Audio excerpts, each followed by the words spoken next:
একবার গীবত করছেন। বলা হইতেছে এই গীবত করার কারণে তুমি কি করলা?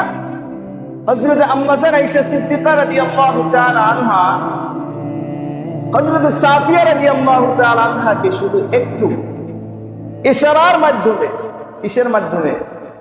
আমরা চোখের মাধ্যমে না, আমরা অনেকে বলি না, রাস্তা দিয়ে হেঁটে যাচ্ছে বলি না, আম্মা জান আয়েশা সিদ্দিকা শুধু এতটুকু বলেছেন, ইশারার মাধ্যমে বলেছেন, আল্লাহর রাসূল ধরে ফেলেছেন, হে আয়েশা তুমি কি করলে এটা? হযরত সাফিয়া রাদিয়াল্লাহু তাআলা আনহা রাসূল আকরাম সাল্লাল্লাহু আলাইহি ওয়াসাল্লামের স্ত্রী ছিলেন। তো কি করেছেন? শুধু চোখের মাধ্যমে একটু ই করার কারণে, এই প্রতিপন্ন করার কারণে আল্লাহর রাসূল তৎক্ষণাৎ ধরে ফেলেছেন। ধরে ফেলে বলতেছেন, তুমি এটা কি করলা? এখন তোমার এই গীবত, তোমার যদি একটু থুতু কি করো, এই সমুদ্রের পানির মধ্যে ফেলে দাও, সমস্ত সমুদ্রের পানিগুলো কালো হয়ে যায়।